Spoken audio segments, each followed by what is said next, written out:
tengan todos ustedes en la Ciudad de México, en América en general. Muy buenas tardes a todos los que nos están viendo en este momento desde Europa, particularmente en Francia, aprovechando que tenemos aquí dos ponentes que habitan en esas tierras en esta temporada. Bienvenidos al Aula Tiempo de Derechos, este espacio que auspicia en la Fundación Aguirre Azuela Chávez Jauregui Pro Derechos Humanos, la revista Tiempo de Derechos, cuyo director nos acompaña también aquí, el doctor Rafael Estrada Mitchell, y el Instituto de Ciencia Jurídica. Como ustedes saben, todos los meses tenemos una conferencia magistral en la que tratamos de traerles un tema de actualidad. Y en este caso, como ustedes bien saben, estamos viviendo ya no sé qué número de ola de COVID no solo en México, sino en el mundo. Entonces considerábamos necesario hacer un repaso sobre qué es lo que ha sucedido en cómo se ha atendido este problema, cómo se ha atajado esta situación en diferentes órdenes jurídicos. Y para ello no había mejor oportunidad de invitar a nuestra participante de hoy principal, que ella, la licenciada Cristel Isaías Sanglimet. Ella ganó el primer concurso de tesis Sergio Salvador Aguirre Anguiano a la mejor tesis de derechos humanos que convoca la revista Tiempo de Derechos, y justo trata este tema. La licenciada estudió Derecho en la Universidad Libre de Derecho, ha colaborado también en el Centro de Investigación y Docencia Económica, también ha participado en la notaría número 9 de la Ciudad de México, estudió en el Liceo Franco-Mexicano y actualmente se encuentra haciendo un máster en Derecho Europeo en la Universidad de Montpellier. Asimismo, nos acompaña en este momento el licenciado Rodrigo Anciola Suárez, que también es egresado de la Universidad Libre de Derecho. También estudió él estudió en el Instituto Universitario del Prado, en Harvard X, entre octubre del 2020 y septiembre de 2021, haciendo un diploma en Child Protection, Children Rights in Theory and Practice, y en la Facultad de Derecho y Ciencias Políticas de la Universidad de Montpellier, en la que actualmente está haciendo su maestría en Derechos Humanos y Derecho Europeo. Él, a su vez, tiene como experiencia haber trabajado en el bufete jurídico Blancas Cárdenas y Fernández de Ceballos, y ha sido litigante independiente en juicios administrativos, defensa de derechos humanos y gestoría de trámite ante el gobierno. Bienvenidos ambos nuestros ponentes, jóvenes valores, que sin duda acumulan mucho conocimiento y una visión que a veces nosotros, los que nacimos antes del 2000, no tenemos. Bienvenidos, el micrófono es todo suyo, adelante. Si me permitieran decir unas palabras. Adelante, No sé doctor. por qué se fue la cámara, pero quiero decir que para mí es profundamente ilusionante que dos brillantes cabezas que hace nada estaban en las aulas de la Escuela Libre de Derecho, Cristel Isaías Signoré y Rodrigo Anciola Suárez, pues estén hoy con nosotros, y agradezco muchísimo esta gran oportunidad al Aula Tiempo de Derechos, a la Fundación Aguirre Anguiano Chávez Jauregui y a su director general, porque va a ser muy interesante ver, después de esa espléndida tesis, perdónenme, esa espléndida tesis profesional que escribió Cristel, va a ser muy entusiasmante ver qué tienen que decirnos acerca de cómo se ha manejado el COVID en la supuestamente civilizada y muy cumplidora de la norma Unión Europea, en contraste con lo que un régimen más también presuntamente liberal en esta materia, como fue el mexicano, trató y trata la pandemia, ¿no? Bueno, muchísimas gracias, Rodrigo, Cristel, por estar con nosotros, y muchas gracias a César Ruiz, director general de la Fundación, por esta enorme oportunidad de escucharlos del otro lado del Atlántico. Muchas gracias, licenciado. Bueno, buenos días a todos y a todas. Tengo el honor de estar con ustedes el día de hoy para hablar respecto de un tema que representa un gran reto para la humanidad hoy en día, y que por supuesto es un tema cuya complejidad resulta inmesurable por la crisis a la que hacemos frente desde hace ya pues más de 2 años. Quisiera ante todo aprovechar este momento para expresar mi mayor agradecimiento hacia el licenciado Rafael Estrada por su invaluable apoyo tanto durante la elaboración de mi tesis como por darme esta brillante oportunidad de poder dar esta conferencia y compartir con ustedes ciertas reflexiones y consideraciones. El día de hoy vamos a hablar de la complejidad de vacunar en un mundo polarizado. Para esto, vamos a analizar las diversas políticas públicas que ha habido a lo largo de, pues, de diferentes corrientes y específicamente en 3 países, que son Austria, Francia y México. Para ello, vamos a ver cómo la crisis ha afectado todos los aspectos a nivel nacional en un país, como lo son el aspecto político, jurídico, económico, cultural y social, por supuesto. El brote de COVID-19 efectivamente nos agarró de una manera inesperada y tuvo impactos tanto a nivel individual, en los niveles más íntimos de una persona, como es, por ejemplo, la vacunación, pero también a nivel social, afectando su paso a la convivencia social y las instituciones que nos rigen. La globalización tuvo un rol más que protagonista en esta situación, puesto que en el mundo moderno e interconectado en el que vivimos, la facilidad del transporte ha permitido poder cambiar de continente en cuestión de horas. Y es así como, desgraciadamente, el brote de COVID-19 ha logrado permear cada rincón del planeta en tiempos récord y nunca antes vistos. Me parece relevante aquí mencionar que la premura con la que los gobiernos tuvieron que adoptar ciertas políticas públicas como respuestas al brote de COVID-19, aunado con la desesperación de hacer frente a un fenómeno desconocido, pues de cierta forma ponen a prueba la idoneidad, de estas políticas, y es lo que vamos a intentar analizar aquí, sobre todo su impacto sociológico y en materia de derechos humanos. Puesto que hay que recordar que los derechos humanos, si bien son considerados como la norma fundante de la sociedad, del ordenamiento jurídico, y tienen el rol de guiar el actuar del Estado, y limitarlo por supuesto, hay ciertas ocasiones en donde por algún extremo urgencia o necesidad, algunos de ellos, puesto que no todos, deben de ser restringidos para poder así librar una crisis y favorecer un interés colectivo. Entonces, a continuación mencionaremos los 3 casos de 3 países distintos y veremos que algunos fueron mucho más proteccionistas que otros, algunos impusieron muchas más restricciones que otros, y sobre todo qué elecciones hicieron en cuanto a qué decidieron privilegiar, si las libertades individuales o el interés general. Creo que ante este contexto que acabo de introducir y denunciar, cabe hacernos ciertas preguntas que buscaremos responder a lo largo de esta conferencia.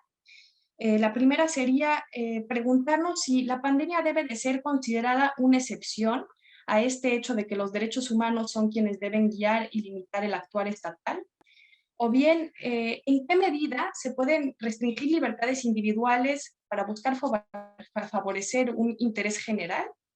O finalmente, podemos considerar que la pandemia de cierta forma nos obliga a retroceder un paso en materia de garantizar derechos humanos. El primer caso que veremos es el modelo austriaco. Austria representa, en efecto, uno de los países más paternalistas que buscaron justificar la injerencia en las libertades individuales y en la vida privada, el derecho a la vida privada de las personas, por parte de la norma jurídica, a través de buscando privilegiar así el interés general. En otras palabras, Austria dio privilegio al interés general sobre la libertad individual. Y es así como me parece un poquito importante aquí hablar un poco del contexto jurídico en el que se encontraba Austria durante la pandemia. El 4 de febrero de este mismo año, el presidente austriaco promulgó una ley que fue realmente inédita en la Unión Europea, que es la ley sobre la obligatoriedad de la vacunación en Austria. Esta ley tiene como finalidad primordial el obtener una mayor proporción de vacunados. Buscan acercarse a la cifra del 90%, que es cifra que ha sido estimada por científicos de la comunidad austríaca para poderse hablar de una inmunidad colectiva hacia el virus. Lo que busca la ley es directamente obligar a aquellas personas mayores de 18 años a vacunarse contra el COVID-19.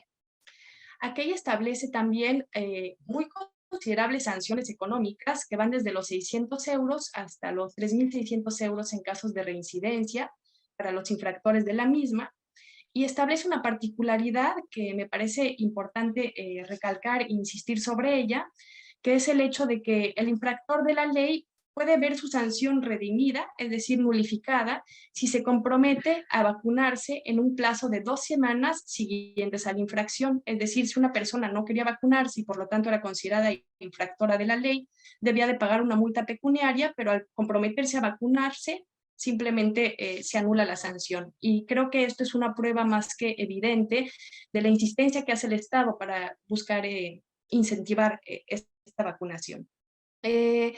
La eficacia de la ley no pudo realmente ser comprobada, puesto que debido a la aparición de la variante Omicron, que fue considerada de un poco, bueno, de menor gravedad en comparación con otras variantes como la variante Delta, Austria llegó a la conclusión de que debía de empezar a vivir con la pandemia, con el virus, y entonces la ley fue suspendida incluso antes de de entrada en vigor y de su aplicación, y se espera su abrogación total a principios de julio, es decir, en estos días, por parte del Parlamento austriaco. Quisiera mencionar también que, aunado a la ley a la que acabo de hacer referencia, el gobierno austriaco también impuso una medida muy polémica, que es el confinamiento obligatorio únicamente para personas no vacunadas. Esto, pues, por supuesto, tenía como objetivo lograr parar un poco los contagios, pero al final lo que hizo es crear una segregación de la población y una especie de discriminación también entre población vacunada y población no vacunada, una discriminación por parte de las autoridades hacia las personas que se negaban a vacunarse, la cual por supuesto no favorece un contexto de cohesión social, la cual es, pues, muy necesaria para afrontar crisis sanitarias como la que hacemos frente desde hace varios años y hoy en día también. Este descontento de la población austríaca se hizo evidente a través de las distintas manifestaciones que hubo en las calles de Viena, de la capital y de otras ciudades conexas, pero incluso a través de movimientos artísticos. Lo que la sociedad civil buscaba era justamente una queja respecto de todos estos derechos que se violaron, que estaban consagrados en la Convención Europea de 1950. Alegan la violación al derecho a la vida privada, establecido en el artículo 8 de la Convención, alegan la violación a la libertad de pensamiento, conciencia y religión, establecido en el artículo 9, y alegan también la violación a la libertad de reunión, establecido en el artículo 11 de la misma. Además, se alegan la violación de otros derechos fundamentales, como lo son el libre desarrollo de la personalidad e incluso el derecho al empleo, puesto que hay que recordar que aquellas personas que se negaron a ser vacunadas fueron suspendidas de sus puestos de trabajo, tanto en Francia como en Austria. Efectivamente, esta preocupación social se encuentra justificada, puesto que es cierto que existe una regresión, por así decirlo, de las libertades individuales, al simplemente no permitirnos decidir si queremos o no vacunarnos. Sin embargo, hay que tener en cuenta que la misma convención prevé la posibilidad, dentro de los mismos artículos que acabo de mencionar, de que las libertades individuales sean restringidas en caso de extrema urgencia, en caso de que aquella busque hacer prevalecer el interés general y en este caso la salud pública por encima del particular. Para esto se deberá de ver, y como lo cita la propia convención, que aquello esté previsto en ley, que se traten de medidas necesarias en una sociedad democrática y que se busque un interés general, que en este caso es la protección de la salud de la colectividad. En torno a esta idea de equilibrio que existe realmente entre libertad individual y entre interés general, podemos decir que existen dos voluntades, o más bien diría yo, dos intereses, que es el interés de la colectividad en proteger la salud de la colectividad y gozar de una inmunidad al virus, y el interés de la persona en un punto de vista individual, su libertad individual de decidir si desea o no vacunarse libremente. Y por supuesto hay que tomar en cuenta que aquella decisión de vacunarse o no pareciera tener una connotación prima facie puramente personal, pero pues por supuesto que no la tiene, puesto que las repercusiones a nivel colectivo son enormes. Aquí debemos recordar que un derecho humano en general o una libertad se termina donde empieza la de otra persona. Y por eso mismo es que esta decisión tiene implicaciones individuales pero colectivas. Y esto es lo que justifica de cierta forma que el Estado pueda restringir aquellas libertades individuales para buscar un interés general. Esta decisión a la que ha llegado Austria de privilegiar el interés general por encima de las libertades individuales no se hizo, por supuesto, de un día para el otro. Se necesitaron largos tiempos de análisis y profundas consideraciones respecto a la proporcionalidad del daño causado con el beneficio obtenido, respecto a la idoneidad también de las medidas, puesto que se trataba de ver que efectivamente era la última opción, que se había intentado antes otras medidas como el uso de cubrebocas, el cierre de comercios, incitar a las personas a permanecer en casa sin por lo tanto imponer confinamientos obligatorios, y que aquellas habían resultado inútiles o por lo menos no lo suficientemente útiles como se hubiera deseado. Desde el punto de vista ético, es necesario comentar que los resultados de estas políticas públicas realmente fueron efímeros, porque lo que buscaron en realidad y lo que lograron en realidad fue hacer que las personas se vacunaran por obligación, más no por convicción. Y aquí retomo una frase del propio ministro de Salud austriaco, que admitió en un comunicado de prensa recientemente que esta política no logra que nadie se vacune, y que quienes habían aceptado vacunarse son ahora reacios a que se les administre una nueva dosis. En conclusión, podemos decir que, si bien en la propia Convención de 1950 existe la justificación jurídica de poder restringir ciertas libertades individuales en favor de un interés colectivo, la preocupación por parte de la sociedad civil en Austria se encuentra justificada por esta regresión en materia de libertades en un país en donde tanto ha costado conseguirlas. Me gustaría terminar este primer punto respecto del modelo austriaco citando una frase de la encargada de la Constitución, Caroline Edstadler, que afirmó recientemente también: actualmente existen suficientes argumentos para decir que esta vulneración a derechos humanos, o sea, la ley, por supuesto, no está justificada. Y es que hay que entender que el contexto durante el cual se promulgó esta ley en Austria sobre obligatoriedad de la vacunación se realizó en un contexto de extrema desesperación, de saturación hospitalaria, y que hoy en día estamos en una situación totalmente distinta, puesto que si bien el COVID no ha cesado al día de hoy, representa formas mucho menos graves que las que tenía hasta hace un tiempo. Ahora bien, veremos el caso de Francia. Francia tiene similitudes, muchas similitudes con Austria, y sin embargo representa una diferencia en cuanto a la severidad de las medidas y en cuanto a la legislación. Francia maneja, bueno, yo lo llamé una especie de doble política, puesto que prima facie busca hacer que los individuos se vacunen por convicción, más no por obligación. Busca convencer a la población a vacunarse, pero lo que en realidad hace es obligar indirectamente. ¿Y por qué decimos entonces que Francia está obligando indirectamente?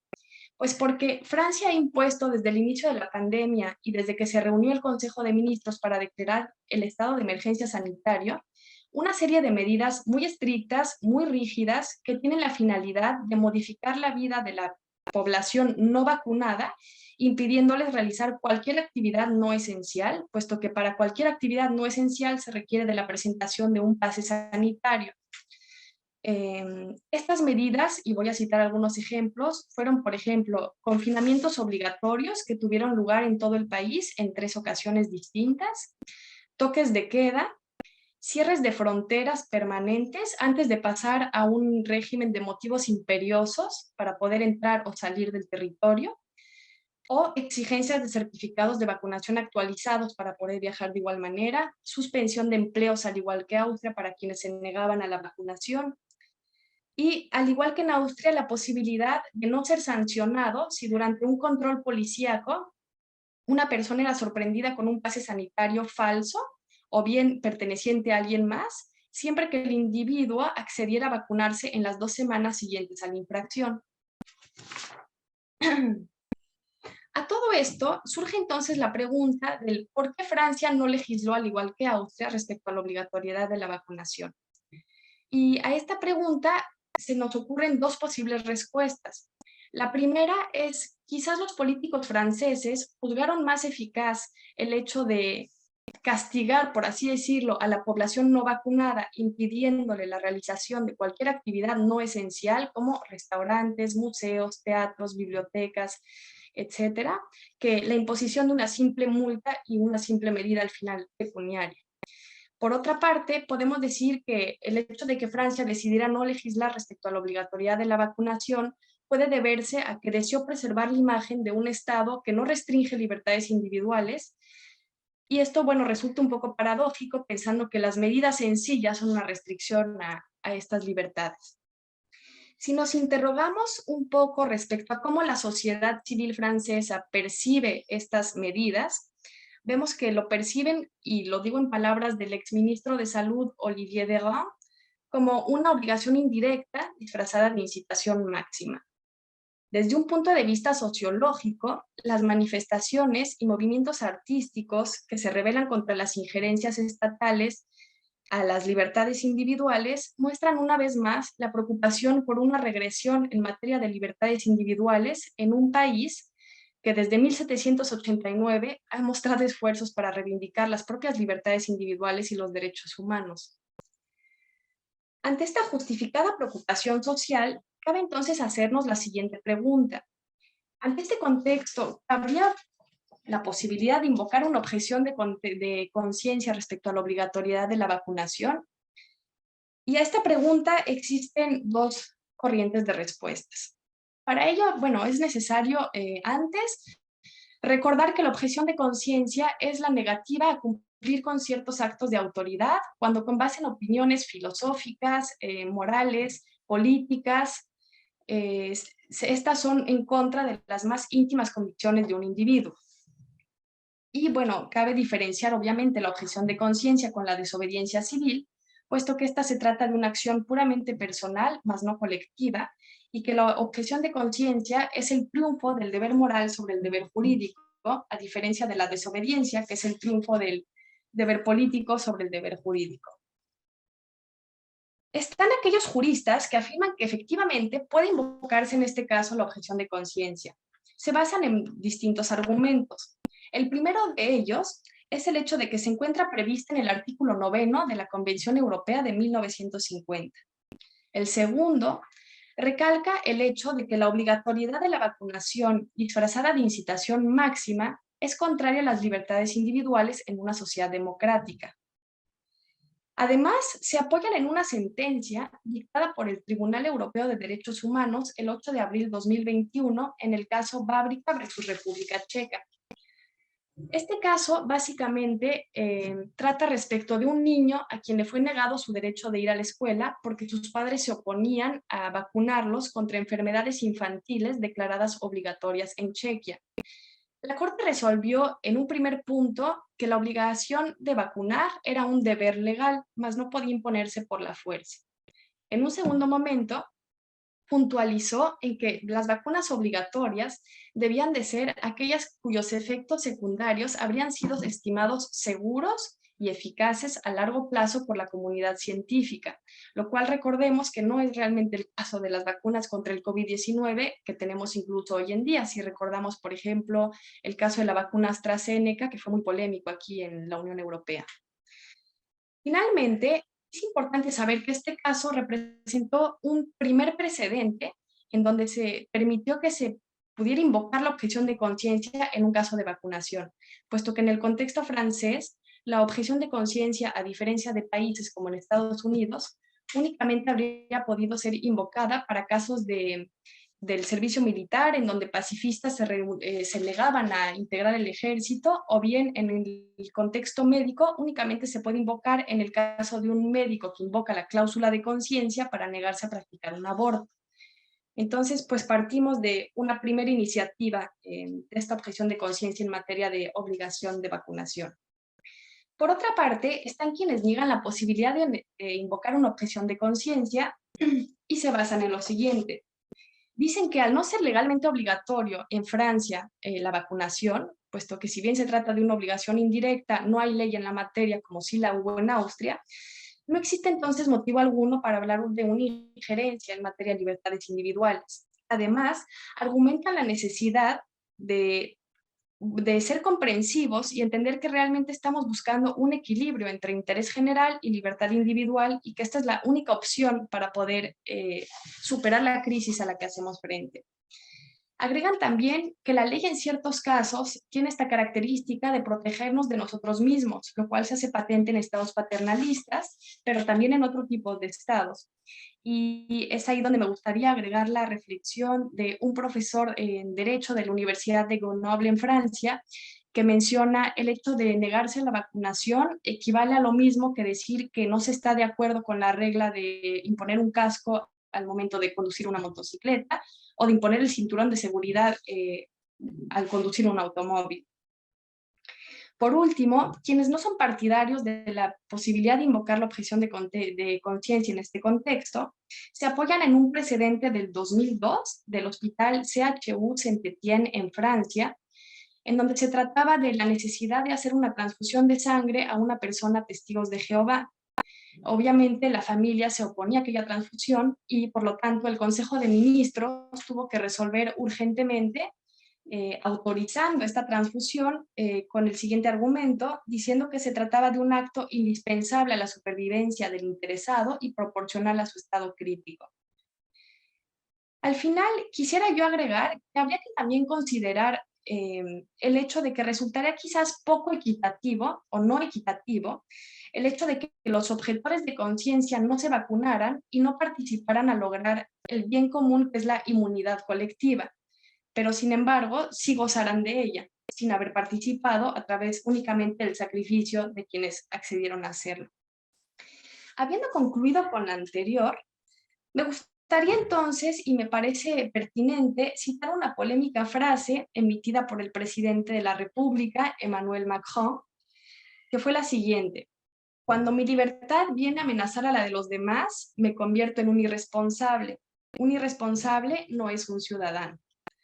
Por supuesto, aquella afirmación no debe de ser tomada a la ligera, puesto que además de afectar profundamente cuestiones de Estado de Derecho y de libertades individuales, está una vez más, y es una característica tanto de la política pública austríaca como francesa, segrega, discrimina y divide a la población entre vacunados y no vacunados. Probablemente, bueno, algunos mencionan que el presidente lo hizo como estrategia electoral, puesto que en ese momento en que proclamó esa frase, en Francia el 70% de la población ya se encontraba vacunado, y bueno, esto le habrá resultado positivo, puesto que está por empezar está empezando un segundo mandato. Para terminar, quisiera dejar abierta una reflexión un tanto filosófica, y es que cuando hablamos de reivindicación de libertades individuales, hay que tener muy claro que, como lo menciona el filósofo contemporáneo francés Michel Onfray, la libertad no es hacer lo que uno quiere, cuando quiere, como quiere. Eso no es libertad, eso se llama licencia. Estaríamos ante un régimen de licencias. La libertad, como lo menciona Rousseau, es la obediencia a la ley prescrita. Y como lo menciona el mismo autor y el mismo filósofo, el hombre no es artesano de su propia libertad, sino de la libertad colectiva, de la libertad civil. Por último, veremos el caso de México. México es un modelo totalmente distinto a los dos anteriores y tiene una política totalmente diferente. Y se puede decir que realmente lo preocupante en el caso de México no es la injerencia en materia de libertades individuales por parte del Estado para preservar un interés general, sino más bien la despreocupación aparente de los líderes políticos por cuanto a la vacunación y a otros aspectos conexos de la pandemia. México, en efecto, ha optado por una política liberal, buscando hacer prevalecer el interés individual por encima del interés colectivo, y asimismo buscando hacer prevalecer la economía nacional ante la salud pública. ¿Pero por qué decimos esto? Efectivamente, en México no se llevaron de manera homogénea ciertas medidas que sí se llevaron a cabo en Europa, como por ejemplo, no hubo cierre de fronteras. De hecho, México fue el único país en el mundo con Perú, el cual en algún momento fueron los dos únicos países que no exigían ningún documento para poder viajar libremente y transitar por territorio nacional. No hubo medidas tampoco de confinamiento obligatorio, puesto que si bien a nivel local, por ejemplo en Jalisco, sí las hubo, no podemos decir que el que las haya habido en una entidad federativa puede impactar a nivel nacional, sobre todo en un país tan grande como lo es México. Los cierres de comercio e industria se dieron por relativamente poco tiempo, y esto lo digo en comparación con varios estados europeos. Y no hubo realmente una obligación de la vacunación, ni una incitación máxima, ni medidas homogéneas que exigieran certificados de vacunación para acceder a espacios cerrados y de actividades no esenciales. es interesante darnos cuenta que desde el punto de vista sociológico hay una gráfica de Naciones Unidas respecto al interés de una persona de las personas en recibir la vacuna contra el COVID-19. La población mexicana parece aceptar con muchísimo mayor facilidad que las poblaciones de Austria y Francia la vacunación. Y bueno, esto, si nos preguntamos por qué, podría ser porque quizá al no resultar una imposición estatal y no una obligación, pues la población accedió más fácilmente. Ahora bien, quiero precisar que cuando digo que las autoridades mexicanas subestimaron la pandemia, me permito aquí citar a nuestro mandatario, presidente de la República, Andrés Manuel López Obrador, quien durante su conferencia mañanera afirmó que él se protege del COVID con el detente y el escudo es la honestidad. No mentir, no robar, no traicionar ayuda a que no dé COVID. Y bueno, quisiera mencionar al respecto que estas afirmaciones, en mi opinión, lo que hacen es demostrar la poca seriedad y la minimización de riesgos que hacen pues, las autoridades, y en este caso el presidente, quien debe de ser el ejemplo de la sociedad civil, ante una pandemia de magnitud internacional como lo ha sido el brote de COVID. Por otra parte, tenemos también la actuación del Consejo de Salubridad, que dejó un poco que desear respecto a la tardanza con la que convocaron su primera sesión para hablar respecto del COVID-19 y de las posibles alternativas que se tendrían. Esta sesión fue convocada 49 días después de que la Organización Mundial de la Salud declarara el brote de COVID-19 como una emergencia sanitaria mundial. La prueba del laxismo liberal al que hacemos frente en México lo saco de la propia página de la Secretaría de Salud en el apartado de preguntas y respuestas, en donde a la letra dice que el aislarse por tener contacto con un caso de COVID confirmado es un acto puramente voluntario y que incluso no se obligará a aislarse ni siquiera a los casos confirmados. Y ahí vemos cómo se antepone considerablemente con las políticas europeas que buscan confinamientos obligatorios y restringen libertades individuales para evitar los contagios. En efecto, la política liberal mexicana puede justificarse por el contexto económico por el cual atraviesa el país. Y es que es cierto que quizás México no hubiera podido soportar confinamientos obligatorios ni cierres de comercios por periodos demasiado prolongados. Es bien sabido que los países menos proteccionistas son quienes suelen librar las crisis económicas con mayor facilidad. En conclusión, para el caso de México, si bien se hicieron patentes grandes esfuerzos en materia de campañas de vacunación, en organización y eficacia de las mismas, queda la preocupante cuestión de la salud pública, la cual es dejada al libre albedrío y a la libertad de decisión de cada uno, siendo esta una decisión que no es puramente personal, puesto que impacta fuertemente, como ya lo mencionamos, a la colectividad. Pues como lo vimos anteriormente, las pandemias no entienden de fronteras, pero las respuestas humanas sí, y aquellas fueron muy diversas. Recapitulando muy brevemente, pasamos desde el caso de Austria, el país más paternalista, que busca hacer prevalecer por encima de las libertades individuales el interés general, que logra con esto una mayor proporción de vacunados, pero que logra también, que tiene también el costo de un actuar estatal éticamente comprometido. O el caso de Francia, que busca, al parecer, un convencimiento de la población y lo que hace finalmente es obligar indirectamente, pero obtiene también mayor proporción de vacunados, no por convicción, pero por obligación. O bien el caso de México, cuyas circunstancias políticas y económicas lo han llevado a tener una política liberal, en donde prima la economía nacional por encima de la propia salud pública y de sus ciudadanos. Quisiera concluir en este apartado que, por una parte, resulta entendible el que los países europeos que mencionamos hayan optado por preservar el interés general por encima de la libertad individual, siempre que esto se lleve a cabo de manera objetiva y racional. Yo creo que hay que tener muy en cuenta tanto la índole de la emergencia y como la magnitud de la misma. Creo que las restricciones a ciertos derechos humanos para preservar la salud pública en situaciones de extrema necesidad es justamente el objetivo del estado de urgencia sanitario, como lo llamamos aquí en Francia. Por otra parte, creo que en países como en México deben y pueden justificar su actuar en el contexto económico, y para esto me gustaría citar dar algunas cifras de acuerdo con datos establecidos por la Confederación de Cámaras Nacionales de Comercio, Servicios y Turismo, debido al cierre de comercios no esenciales en México. Hasta el 31 de mayo, el 65% de estos ya habían cerrado y el 80% de los hoteles presentaban una inactividad. Un mes de pandemia en México implicó una pérdida de 243.537 millones. Y eso tan solo por cuanto al sector comercio, servicios y turismo.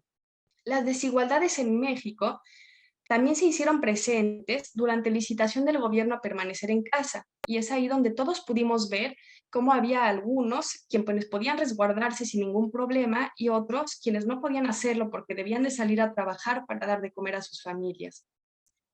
Por ello, creo que todas las respuestas al COVID-19 tuvieron ventajas y desventajas, pero que cada una de ellas debía obedecer al caso concreto de cada país y a su contexto particular.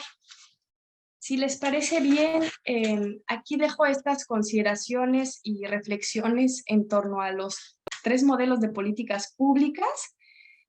Agradezco una vez más a la Fundación por darme la oportunidad de poder dar esta entrevista. Y bueno, cedo el uso de la voz al licenciado Rodrigo Anciola, quien ahondará con un poco más de reflexiones respecto al impacto que tienen estas políticas públicas y sus consecuencias. Muchas gracias. Muy buenos días a todos. Primero que nada, gracias por su tiempo. Bueno, respecto a lo expuesto en la presente conferencia, hay diversas reflexiones en las que brevemente me gustaría ahondar, para poder comprender los retos jurídicos y sociológicos que la emergencia sanitaria ha puesto de manifiesto en nuestra realidad actual, la cual vino a demostrarnos la fragilidad de las instituciones, de la economía, de la protección de los derechos humanos y sobre todo del ser humano mismo. Por una parte, es bien sabido que desde hace más de una década vivimos en la era de la sobreinformación, donde de forma literal, al alcance de nuestras manos, podemos tener acceso a todo el conocimiento disponible en un teléfono inteligente. Sin embargo, tanta información ha producido un exceso de desinformación, en donde antes se consultaban las fuentes para obtener una respuesta, mientras que hoy en día se consultan para encontrar argumentos que respalden la respuesta a la que nosotros queremos llegar. Como bien menciona el título del artículo de la licenciada, vivimos en un mundo extremadamente polarizado. La guerra principal es ideológica. Sin embargo, cuando estas discusiones tenían un índole científico, a diferencia de las discusiones políticas, económicas o sociales, siempre existía como recurso obligado acudir a las fuentes oficiales.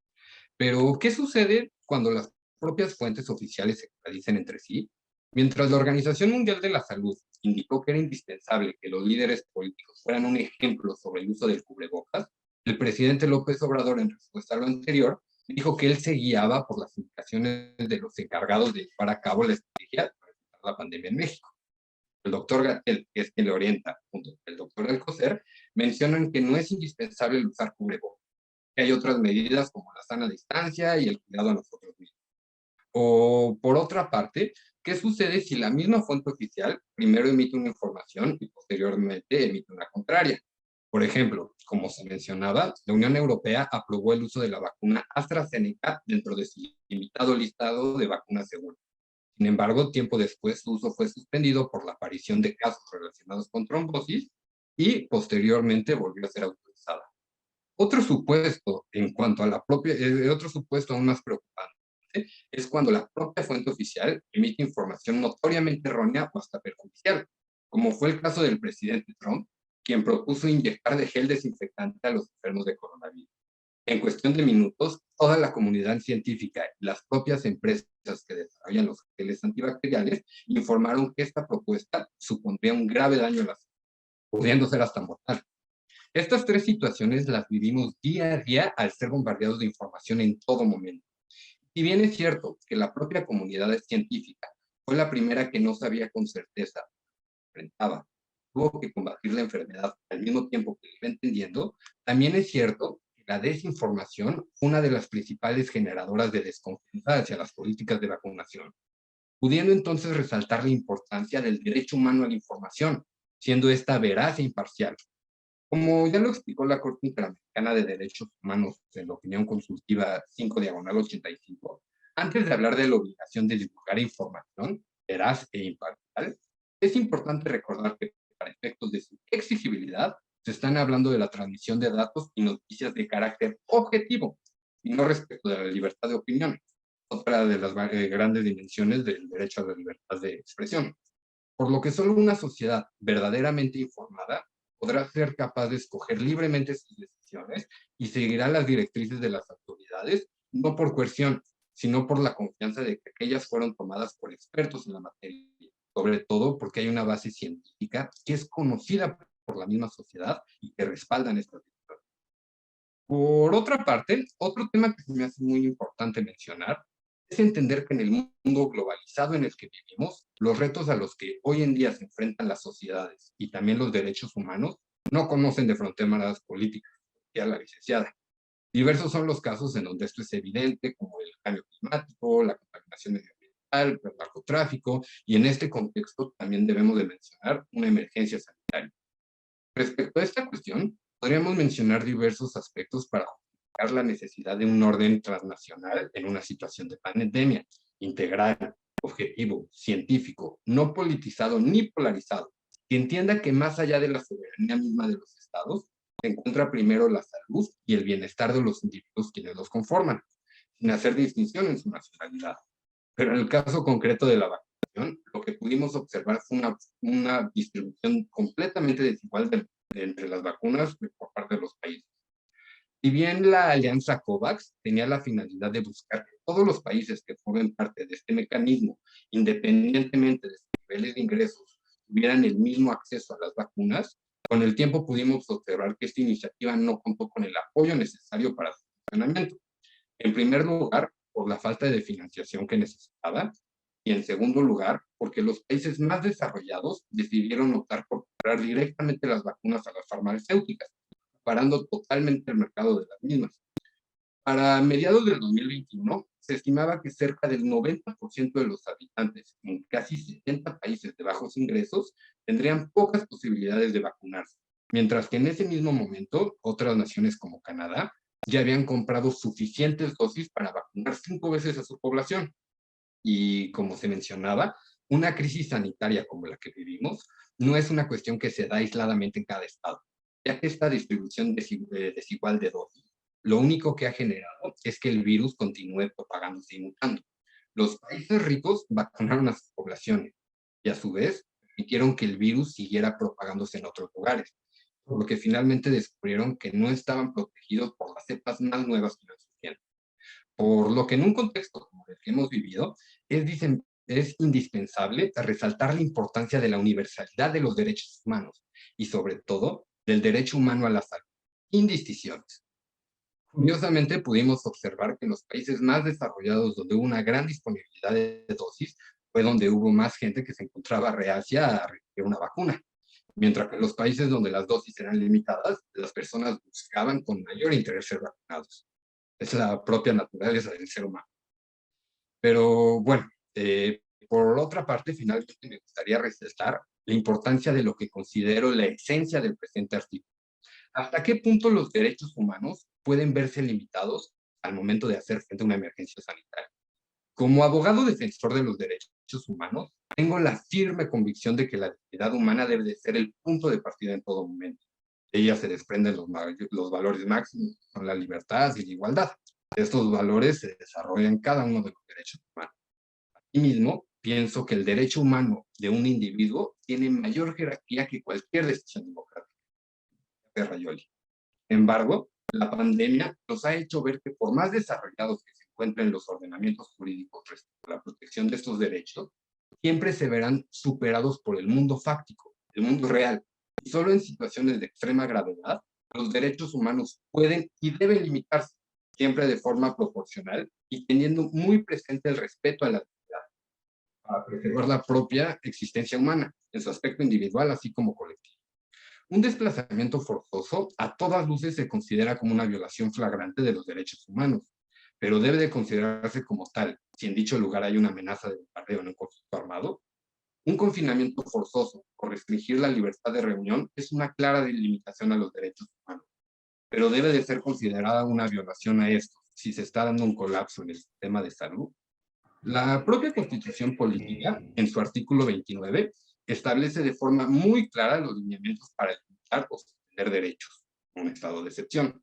Asimismo, se prevén los derechos que en ningún caso son restringibles, como la vida, la no discriminación, la integridad personal, la nacionalidad, el interés superior del menor, entre otros.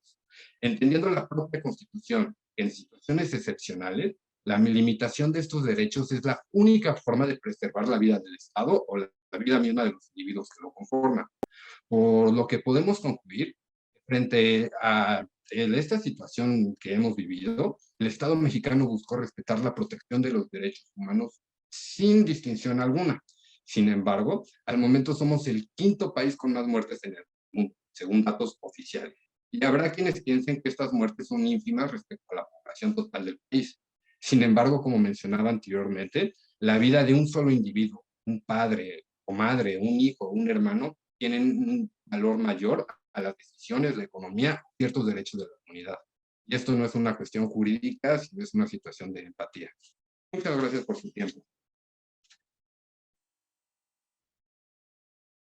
Muchísimas gracias a ambos ponentes. Ha sido una plática Gracias. extraordinaria realmente, sobre todo esta parte de análisis comparado y las reflexiones finales, que sin duda han dejado a nuestro público bastante inquieto. Tenemos aquí algunas preguntas, más algunas que un servidor y el doctor Estrada seguramente también tendremos, pero pues empezamos con el público. Nos dice Preciosa Gil Mendieta en los comentarios en el chat: en Francia es el famoso en mis tiempos que el presidente Macron pone en práctica. Marbella Villalobos, a quien le agradecemos que siempre esté presente en nuestros eventos, les extiendo una cordial felicitación a ambos. De nuevo, Preciosa Gil Mendieta dice: estuve en México en el 2020 y sí me pidieron una prueba de test antes de tomar un vuelo interior de México a Oaxaca. Ella misma nos comenta: sin contar en México, comercio informal, quienes no están protegidos y no salen a vender, no pueden mantener a sus familias. Reforzando lo que ustedes mencionaban, que en nuestra realidad en México no es fácil poner una restricción de tránsito porque la gente necesita salir porque vive al día. En Francia, Olivier Véran dijo también en enero del 2020 que el uso del cubrebocas no era necesario. Esto fue debido a la falta de cubrebocas que hubo en Francia durante los primeros meses de la pandemia. Y bueno, después de los comentarios de Gil Mendieta, tenemos a Paulina Hernández Torruco, que nos pregunta: ¿ustedes consideran que la información en casos como este también deberá ser sujeta a restricciones?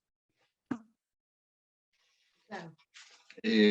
Bueno, en situaciones de tanta trascendencia como la que hemos vivido, justamente era por lo que quería hacer la distinción en cuanto al derecho de libertad de opinión, al derecho a la divulgación de información, debido a que justamente más bien que haya un control o restricciones respecto a la información, sino un cierto un control más bien sobre la información en casos de origen científico o de origen en el cual no están sujetos a cierta opinión como tal. Licenciada, ¿algo que agregar?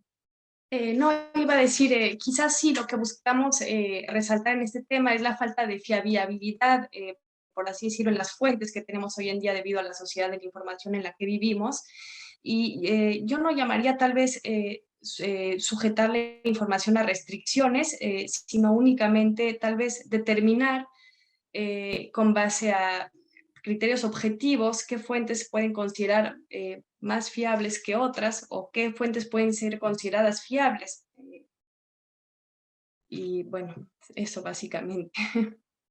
Ok, muchísimas gracias. En lo que el público se sigue escribiendo sus preguntas, a mí me gustaría hacerles un par de preguntas y comentarios. A ver, permíteme, aquí está otro. Sobre la información, nos dice igual Gil Mendieta: es sobre todo una falta de educación a los nuevos medios y redes sociales en los que todo el mundo se inventa médico, científico, etcétera. Es una cuestión de educación. Tengo referencia que sí, efectivamente en Facebook, en Twitter, todo el mundo nos asumimos ingenieros, doctores, científicos y bueno, y es algo que empieza a circular información indiscriminadamente, ¿no? Conozco a una persona que le pasó esto porque le pusieron la vacuna y bla, bla, bla. Muchas gracias, Gil Mendieta, por todos sus comentarios. Yo tengo un par de preguntas. La más general de todas es: ustedes hablan de que en caso de una emergencia debemos o no tener derechos humanos. Lo he sentido un poco general. Yo creo que valdría la pena recordar que tanto la Unión Europea como nuestra propia Constitución Política prevén la suspensión de derechos humanos, pero no como un panorama general de que, oh, llegó una guerra, ya no hay derechos humanos, y háganle cada quien como pueda, ¿no? O llegó una pandemia, No, incluso esas restricciones tienen que seguir parámetros muy estrictos, y debe ser que el derecho que se suspenda, es necesario suspender esa libertad para lograr un mejor manejo de la emergencia de la que se trate, ¿no? Entonces, en este caso, o sea, sí es válido suspender derechos humanos, pero no tiene tanto que ver con una afectación como a la democracia, sino como una necesidad específica y particular para atender una emergencia en concreto y evitar que esta genere un daño mayor a la colectividad, según entiendo. Y justo me recuerda un caso muy curioso en 1902 en México, durante la época del Porfiriato, que pues, obviamente no se caracteriza por ser un régimen afín a la máxima libertad, pero también tiene sus bondades. Y es que en 1902 ancla en Sinaloa, en Mazatlán concretamente, un barco proveniente de San Francisco del que se importa la peste negra, que como sabemos pues tenía una alta tasa de mortalidad y generó la muerte de la tercera parte de la población de Europa.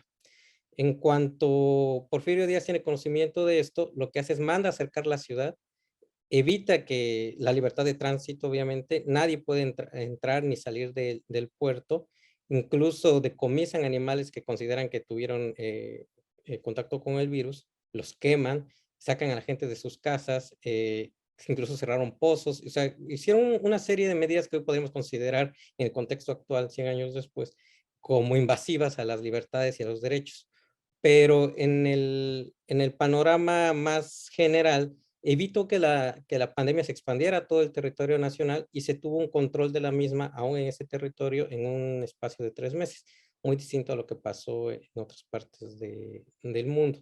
Ya controlado el tema, se mandaron a pedir millones de vacunas, bueno, miles de vacunas para inmunizar a la gente. Entonces, solo les quería poner este ejemplo de que a veces o quizás, dependiendo de la gravedad de la pandemia, no entraríamos en un debate de este tipo sobre si qué tan válido es o no restringir ciertos derechos por el bien de la colectividad. No sé qué opinión tengan ustedes al respecto. O sea, o se los pongo diferente. Si este virus hubiera sido mucho más letal, de acción mucho más rápida y de contagio más rápido, digamos tipo ébola, ¿tendríamos esta discusión sobre qué tanto debemos o no restringir la libertad de tránsito de las personas? Pues no, sería una medida automatizada prácticamente, porque, bueno, es cierto que considero que efectivamente, bueno, como lo comentaba el licenciado anteriormente, los derechos humanos, y como lo dijimos a lo largo de la conferencia, son la norma fundante, son quienes guían, limitan el actuar del Estado y parten todos de la dignidad humana. Pero lo que yo quisiera expresar es que es cierto que hay, hay situaciones en donde aquella dignidad humana, si la propia existencia de la humanidad está puesta en peligro por la propagación de un virus, pues creo que debemos de atender a las causas primarias de la extrema necesidad, como es el caso que lo comentaba, si hubiese sido de mayor envergadura los contagios, etcétera, pues se habría tenido una extrema necesidad y por supuesto que no se hubiera entrado tanto como se entró en el tema del coronavirus y sobre todo creo que es a raíz de la variante Omicron que se dieron realmente los grandes cambios, porque al inicio llegó el coronavirus, se impusieron estrictas medidas, confinamientos obligatorios, etcétera. Posteriormente se siguió una normalidad conviviendo con esta rigidez de medidas, o por lo menos aquí en Europa, y a la llegada de la variante Omicron fue un cambio de paradigma y un parteaguas en donde las cosas volvieron, por lo menos hasta hoy en día, a la normalidad y se buscó, por supuesto, la causa tendía a únicamente el tiempo que durara la epidemia. Ahorita se está volviendo una especie de normalidad, aunque bueno, algunos hablan, dicen que quizá por las elecciones también quitaron, por ejemplo, aquí en Francia, la obligatoriedad del uso de cubrebocas y que posteriormente, una vez que haya pasado la elección, que ya es el caso hoy en día, por lo menos aquí en Francia, lo van a volver a instaurar. Están hablando también de otros confinamientos que van a tener lugar en invierno, que viene próximamente. Pero por supuesto que creo que aquí a discusión tal vez no habría tenido lugar si la epidemia hubiera sido de mayor gravedad, bueno, fue de por sí muy grave, pero creo que fue la llegada de la variante en cuestión que permitió pues poder tener discusión al respecto, dado el hecho que el Omicron sí fue de menor gravedad y la saturación hospitalaria era radicalmente menor en Europa, en México y en todos los países que se vieron afectados en todos lados por la pandemia. Y bueno, a mí me gustaría agregar, digo, usted mencionaba si la situación de la pandemia hubiera tenido una mayor gravedad, una mayor mortalidad, y realmente existiría esta discusión respecto a si hay ciertos derechos humanos en los cuales deberían de no. Puede ser que dentro del ámbito, dentro del foro jurídico, dentro del ámbito especializado de derechos humanos, la respuesta es muy clara. Pero más allá, dentro de la misma sociedad, yo creo que existiría la misma discusión de muchas personas que no entenderían la complejidad de la misma situación y de la misma mortalidad y no entenderían el hecho de que se les restrinjan libertades tan básicas por el hecho de hacer frente a una emergencia sanitaria de una gravedad o de una mortalidad mayor. Tal vez en el ámbito jurídico sería una cuestión muy clara, algo socialmente, yo creo que faltaría esa cultura, porque también podemos decir que hoy en día, en México especialmente, existe una cultura afortunadamente respecto de los derechos humanos. Sin embargo, pero muchas veces no se entiende la profundidad de los mismos, los cuales que pueden ser hasta más benéficos el llegar a limitarlos en una ponderación de los mismos para poder proteger ciertos valores bienes de mayor importancia. Muchísimas gracias a ambos por sus respuestas. Sí, sin duda, siempre en la población va a haber resistencia, ¿no? O sea, sobre todo en un país tan diverso, siempre va a haber alguien que no esté de acuerdo, independientemente de la medida que sea. Regresando a lo que hablábamos de la información, Paulina dice, muchas gracias por la respuesta, entiendo, pero entonces, ¿quién determinaría lo que es fiable? ¿El gobierno? Bueno, en un mundo ideal. Perdón, felicitaciones a ambos, gracias por su tiempo y compartirnos esta información. Gracias. Bueno, en un mundo ideal deberían de ser justamente, más que el gobierno, las autoridades encargadas justamente de la salud, que además de ser autoridades también son expertos en la materia. Sin embargo, hoy en día no podemos decir que a todas luces los expertos en la materia sean los más capacitados para poder tomar estas decisiones, cuando muchas veces sus pensamientos están contrapuestos con otras mismas autoridades, como la misma Organización Mundial de la Salud. También sus opiniones están sesgadas en México y en todo el mundo por un cierto ámbito político. Sí, me gustaría agregar tal vez que efectivamente el hacer depender aquello del gobierno, pues podría incluso quizás politizar un poco esta información, lo cual no sería del todo benéfico en el caso de que respondiera a intereses políticos y podría tal vez, digo, por supuesto, no tenemos la respuesta inmediata a qué órganos en materia nacional e internacional deberían de decidir sobre qué es información fiable y qué no, pero podríamos proponer incluso la creación de un órgano que fuera independiente y que se garantizara justamente la no politización de ese órgano para que no existieran injerencias políticas en materia informativa y que esta fuera simplemente objetiva. Científica. Sí. Y eso, bueno, es que hay más preguntas, pero no me puedo resistir a hacer la mía, porque tiene que ver con lo que acabas de decir. Entiendo por qué tomaron esos 3 países, de hecho era una de mis preguntas antes del evento, ¿no? ¿Por qué habían tomado esos? Nos comentaban que México lo tomaron precisamente porque fue el más liberal de todos. Yo les comentaba del caso de Suecia, que efectivamente también fue muy liberal al respecto, aunque después se arrepintió de serlo. Pero yo la diferencia que veo entre México y Suecia estriba en que en el caso de Suecia, la política pública se hizo en función de la pandemia. Fue su forma de querer atacar el tema. En el caso de México me parece más bien que la política pública se hizo en función de la política presidencial en cuanto a su popularidad, en cuanto a no tomar medidas que pudieran considerar impopulares y no asumir el costo político de establecer esas medidas. Entonces me parece que quizás no es un país que haya decidido ser liberal en cuanto al abordar la pandemia por la pandemia per se, sino por los propios fines del partido en el gobierno. Y no sé si eso tenga algún impacto distinto a la forma como abordó otro país más igual en ese sentido liberal. Pero bueno, eso es algo que podemos reflexionar después, si les parece, o si tienen algún comentario. Totalmente, licenciado.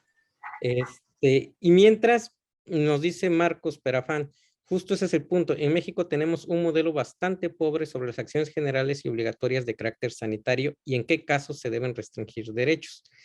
En las medidas que cada dependencia y entidad de la Administración Pública Federal, pero además los constitucionales autónomos, emitieron lineamientos conforme a su propio entender de la gravedad de la pandemia. Incluso el Poder Judicial restringió el acceso a la justicia y armó criterios ad hoc para calificar casos de urgencia. Obvio que para el justiciable todos los casos son de urgencia. Nos dice Gil Mendieta de nuevo, les aconsejo el documental La fábrica de las pandemias de Mary Monique Robbie, porque debido a la destrucción de nuestra biodiversidad vamos a sufrir de otras pandemias.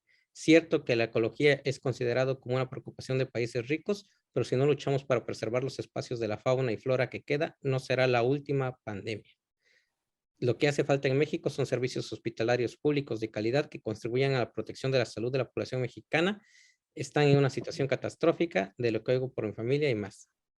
Excelente respuesta, dice la misma hacia ustedes. Excelente, licenciada, muy buena respuesta. Y no olvidemos el costo económico. Bueno, son comentarios realmente que tiene nuestro público. Yo aprovecho para hacerles, en lo que se formulan más preguntas, otra.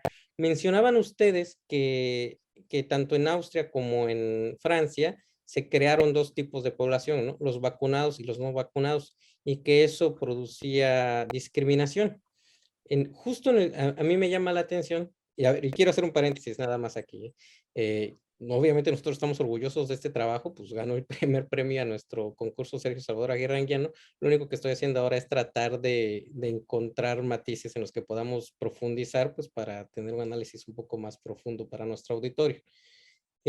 Entonces, volviendo al tema de lo de la discriminación, ¿qué categoría sospechosa consideran ustedes que es la que se está usando al momento de dividir al público entre vacunados y no vacunados? Porque pues no todo trato desigual produce discriminación, tiene que venir o derivar de una de las categorías sospechosas que establecen tanto la Convención Europea, la Americana o en nuestro caso la Constitución Política.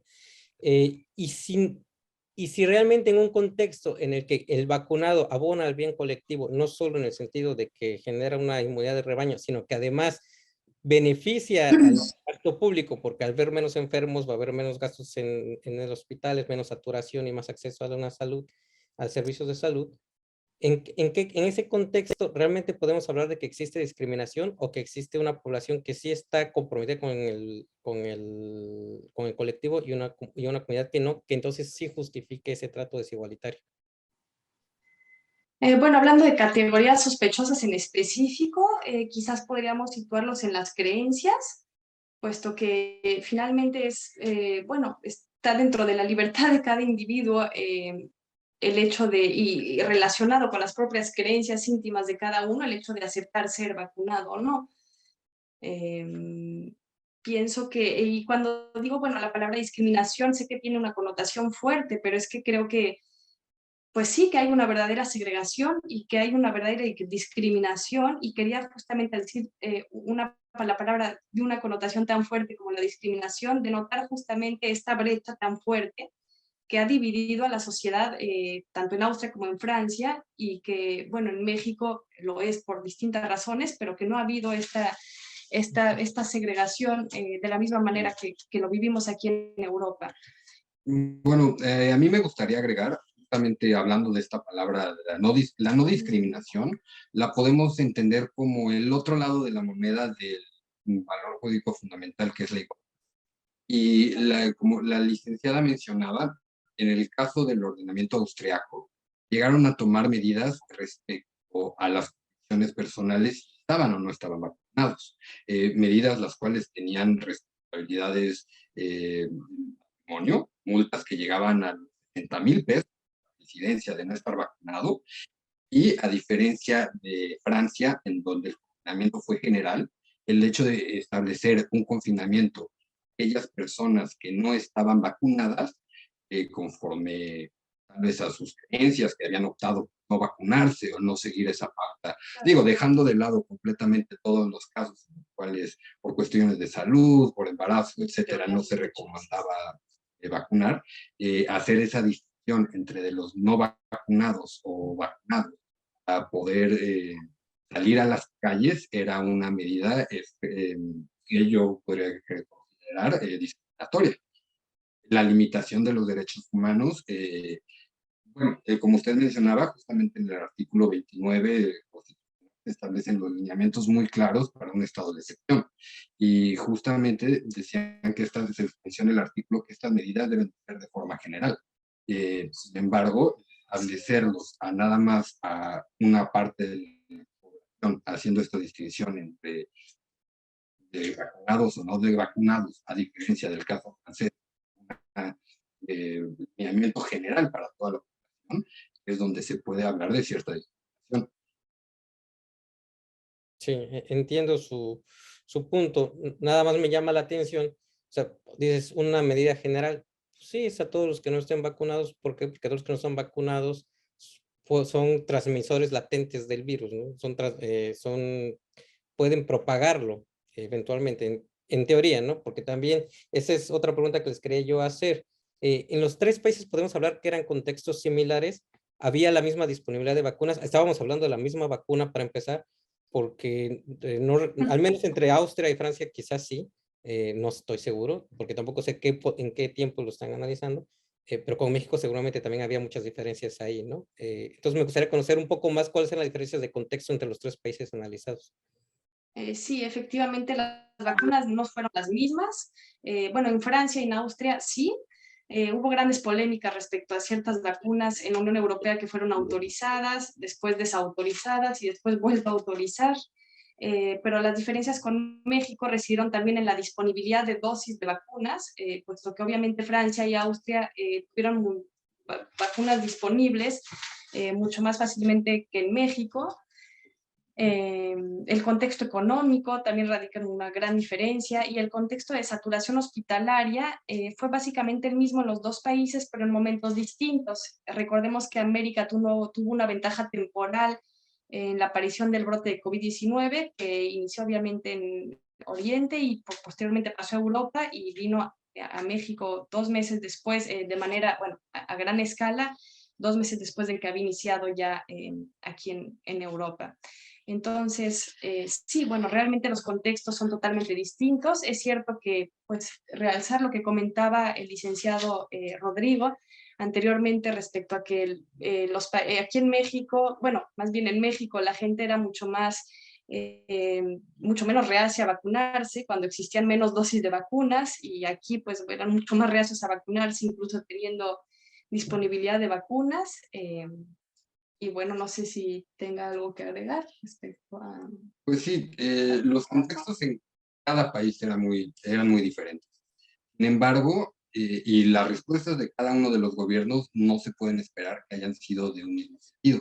Sin embargo, retomando lo que usted mencionó anteriormente, si bien el contexto económico mexicano no era propicio para tomar las mismas medidas que se tomaron, por ejemplo, en Francia, de cierta forma las decisiones se tomaron con una influencia política, con una influencia tal vez justamente pensando en su propia imagen. Sin embargo, se pudieron haber tomado muchas otras medidas en las cuales hubieran buscado, como también uno de los presentes menciona, reforzar justamente el sistema de salud mexicano, que tal vez no se hubiera ido tanto a las limitaciones, pero podemos hablar que lamentablemente en América Latina existe la cultura de ver a los derechos sociales y económicos como derechos democráticos, ciertos derechos que deben de cumplir en la medida de las posibilidades del Estado. Sin embargo, considero que esa versión debe de ser completamente desfasada. Normalmente se usan los argumentos de que para que el Estado pueda cumplir estos derechos debe realizar acciones activas. Sin embargo, y respecto a los derechos políticos, respecto a las libertades, debe de hacer acciones negativas. Sin embargo, si se ven a fondo, para la libertad para el derecho a votar y ser votado, se necesita toda una infraestructura para poder realizar para poder proteger este derecho. Respecto al derecho de la propiedad, se necesita toda una infraestructura estatal para poder reconocer la propia propiedad de los ciudadanos. Y por otra parte, se debe de dar una prioridad a mejorar los sistemas de salud y a garantizar los derechos económicos y sociales, como por ejemplo el derecho a la salud, lo cual es terriblemente cierto ver cómo en un momento, recuerdo haber visto en algún periódico que mencionaba el dato que creo que el 5% de los casos graves en hospitales privados eran los que terminaban falleciendo, contra un 40% de casos graves en hospitales públicos que terminaban falleciendo. Eso nos habla de una terrible deficiencia en nuestros sistemas de salud. Creo que es evidente para todos. Quisiera comentar también, si es posible, respecto de esta misma pregunta que se hizo sobre la diferencia entre contextos europeos y en México, que en Europa, tanto en Francia como en Austria, existe un sistema de prestaciones sociales en donde, y por poner un ejemplo en concreto, aquí los restaurantes cerraron durante un tiempo mucho más amplio que el tiempo que cerraron en México, pero el gobierno daba ayudas tanto a familias como a los restauranteros. Se le ganaban aproximadamente el 80% de lo que ganaban con una actividad normal, lo cual le permite también al gobierno decir, hay un confinamiento obligatorio en México, como lo decíamos, no es posible hacer frente a estas crisis, puesto que las propias familias no reciben prestaciones por permanecer en sus casas. Como lo hubo aquí, lo cual también fue difícil de sostener, es por eso que los confinamientos eran de duración determinada y se buscaba que fueran lo más cortos posibles, únicamente atendiendo a la urgencia extrema. Pero digo, aquellas prestaciones sociales representan también otra gran diferencia a nivel del contexto y de las políticas por las que se optaron. Sí, claro, y sin duda, al menos en Viena, que es la capital, tampoco el comercio informal es tan grande como lo es en México, ¿no? Es mucho más fácil controlar ese tipo de subvenciones allá. Y me llama mucho la atención ese país porque yo respeto y tengo mucho cariño por Austria, y por su sociedad en general me parecen justo lo contrario, ¿no? Una sociedad demasiado abierta donde no tienes ni torniquetes para el metro, o sea, la gente no compra su boleto porque es lo correcto, no porque haya un policía vigilándolos. Una sociedad donde puedes beber en la calle, incluso es algo que también me llamó mucho la atención, porque es una sociedad que en general trata de educarlos desde muy pequeños a que hagan lo que es mejor para el colectivo. Entonces me llama mucho la atención cómo una sociedad que en general tiene ese tipo de cultura se fue completamente al extremo contrario. Y en lo que estaban ustedes hablando ahí, pues, ¿qué hizo que Austria llegara a ese punto? No sé si tenga que ver la cercanía con Italia, que si ustedes recordarán fue el brote en Europa, ¿no? Del COVID, y que en el sur de Italia los hospitales estaban desbordados, había un pánico general. Austria es la frontera norte. No sé si por ahí haya empezado su pánico que los haya llevado a este otro extremo. Sería interesante para mí si ustedes pudieran compartirnos alguna reflexión de qué es lo que llevó a Austria a este ataque tan conservador a los derechos, por así llamarle. Y bueno, lo que llevó a Austria a esto fue, como lo mencionamos anteriormente, es cierto que en el contexto, hoy en día dicen que la ley no tiene razón de ser y que va a ser abrogada en los próximos días de julio por el Parlamento, pero como lo mencioné durante la conferencia, la ley respondía a un contexto totalmente distinto a lo que tenemos hoy en día desde Omicron. Efectivamente estaba en un contexto de saturación hospitalaria, de desesperación absoluta por parte de las autoridades, y la única solución que veían para salir de esto era la inmunidad colectiva, y como lo mencioné, buscaban una tasa de vacunación similar o lo más cercana posible al 90%. Y yo pienso efectivamente que aquellos contagios, porque hubo un gran brote en Austria en ese momento, el momento en que se promulgó la ley fue donde, fue el momento, el declive para la sociedad austríaca. Yo pienso que efectivamente puede ser debido a la cercanía con Italia y a que el brote en Italia se presentó en mayor medida y sobre todo en el norte de Italia.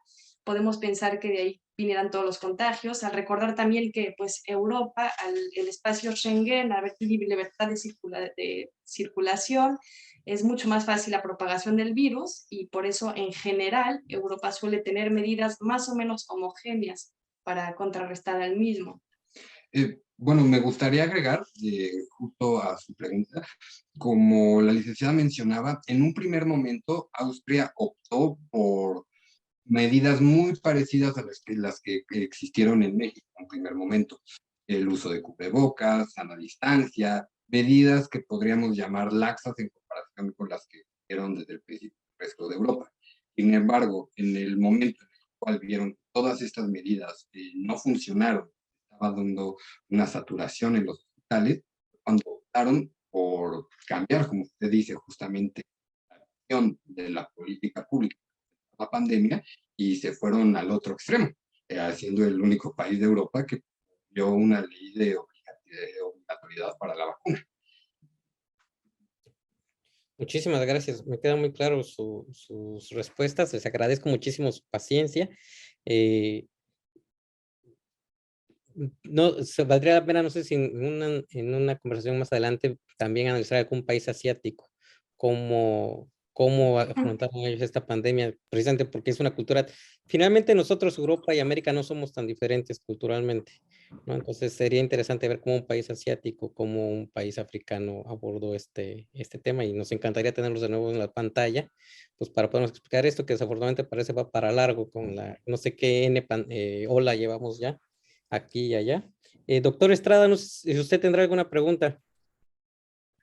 No, más que pregunta, yo lo que tengo es realmente un enorme gozo y placer, señor director, por haber visto a estos dos jóvenes brillantes, ¿no?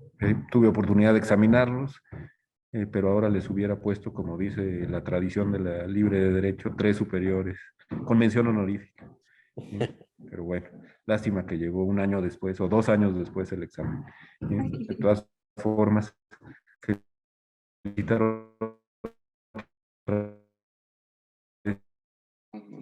a y a Rodrigo un muy fuerte abrazo, muy impuesto de la calidad de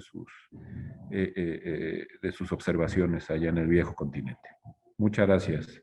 Muchísimas gracias, licenciado. Muchas Pues para cerrar nada más los comentarios, Gil Mendieta de nuevo nos escribe, nos dice que en Francia, en las Antillas concretamente, hubo desconfianza debido al escándalo del clordecón, un pesticida prohibido en el hexágono y que continúa a estar autorizado en las plantaciones de plátano de las Antillas, produciendo enfermedades graves en la población. Estos son mentiras de Estado que hacen que la población no confíe en lo que el gobierno dice. Y finalmente dice, muchas gracias por sus intervenciones y muy interesante. De mi parte, también no me queda más que agradecerles. Estábamos muy ansiosos de escucharlos, de esta plática, sobre todo como presentábamos al inicio, ¿no? Nuestros primeros ganadores de la tesis, del primer concurso de la mejor tesis, Sergio Salvador Aguirre Anguiano. Y pues gracias por compartir con nosotros su tiempo, sus conocimientos.